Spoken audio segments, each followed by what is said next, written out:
परम पूज्य युवराज स्वामी दिव्यांशाचार्य जी महाराज के पावन सानिध्य को प्राप्त करने के लिए महाराज श्री को फॉलो करें यूट्यूब चैनल स्वामी दिव्यांशाचार्य जी। भगवान 125 वर्ष तक इस धरा पर विराजमान रहे। वेद भी आकर के भगवान की, वेद की ऋचाओं ने स्तुति किया है। सारे देवता आकर के भगवान से प्रार्थना किए, प्रभु अब आपका लीला पूर्ण हो चुकी है। आप जो समय संकल्प लेकर के आए थे वो समय भी पूरा हो चुका है। आगे अगर आपकी विराजने की इच्छा है तो कोई दिक्कत नहीं है, हम तो केवल याद दिलाने के लिए आपके पास आए हैं। भगवान ने कहा चिंता मत करो, मैं पृथ्वी का भार उतारने के लिए यहाँ आया था, लेकिन सारे राजा, दुष्ट राजाओं को मार करके पृथ्वी का भार तो उतार दिया, लेकिन यदुवंशी इतने बढ़ गए हैं कि अब ये भी आगे चल के पृथ्वी का भार बन जाएंगे। थोड़ा इनको भी ठीक ठिकाने लगा दें, उसके बाद हम फिर अपने धाम को वापस आएंगे। एक बार की बात है, भगवान के यहाँ द्वारिका में श्री दुर्वासा जी महाराज, विश्वामित्र आदि बड़े बड़े ऋषि मुनि पधारे। भगवान ने उन्हें चतुर्मास करने के लिए निमंत्रण दिया, आप आइए एक बार चतुर्मास यहाँ पर करिए। सारे ऋषि मुनि चतुर्मास करने के लिए पधारे। उसी समय भगवान के पुत्र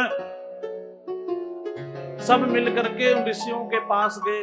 जामवती के पुत्र जाम को साड़ी पहना दिया, घूंघट डाल दिया और पेट में कुछ कपड़े बांध दिए।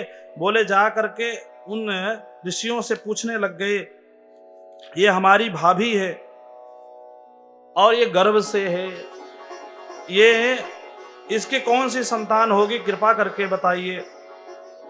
अब ऋषि लोग तो नाक कान दबा करके भाई ध्यान लगा के देखे क्या होगा क्या होगा, लेकिन कुछ दिखे ना। जब है ही नहीं तो दिखेगा क्या जो है। दुर्वासा जी समझ गए इन लोगों ने हमारे साथ मजाक कर रहे हैं, हमारा उपहास उड़ा रहे हैं।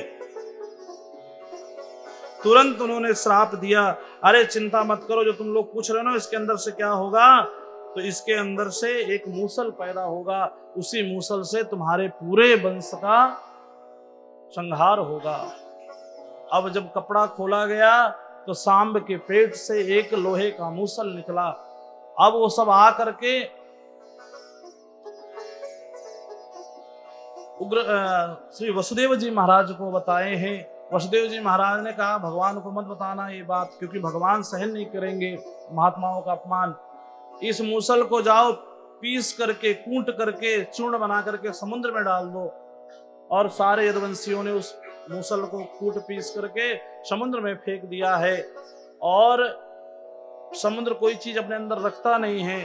सारे वो जल, जितने भी लोहे के कण थे वो किनारे लग गए और एरक नाम की एक घास जो तलवार के समान तेज होती है, ऐसे घास के रूप में प्रकट हो गए।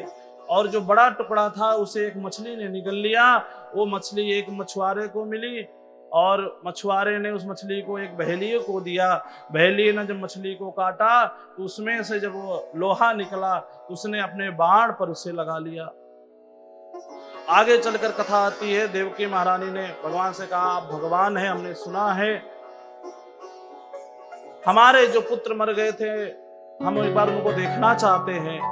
भगवान ने अपनी माँ की बात मान करके उनके 6 पुत्रों को ला करके दिया। तो सारे 6 पुत्र देवकी महारानी के दुग्ध पान किए और भगवान के परम धाम को गए हैं। आगे चल करके कथा आती है, भगवान सबको बुला करके श्री उद्धव जी महाराज को ज्ञान, वैराग्य, भक्ति योग, सांख्य सब का उपदेश दिए हैं। अपनी विभूति के बारे में बताए हैं, भक्ति के बारे में, सत्संग की महिमा के बारे में सब कुछ दिया। और श्री उद्धव जी से कहा कि अब कलिकाल आने वाला है, तुम यहाँ मत रहो, तुम चले जाओ बद्रिका आश्रम में जहां पर हमारा नित्य सानिध्य है। श्री उद्धव जी महाराज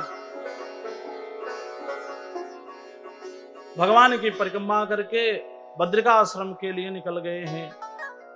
अब तो कली का धीरे धीरे संकेत दिखने लगा। भगवान ने कहा एक काम करो, समय बहुत विकराल आने वाला है, तुम लोग चल करके प्रभासक क्षेत्र में अनुष्ठान पूजा करो और जिससे तुम लोग का कोई अमंगल ना हो। सब लोग समुद्र के किनारे प्रभासक क्षेत्र में आए हैं। सबने मंदिरापान किया, आपस में भिड़ गए, लड़ाई लड़ने लग गए, एक दूसरे को मारने लग गए।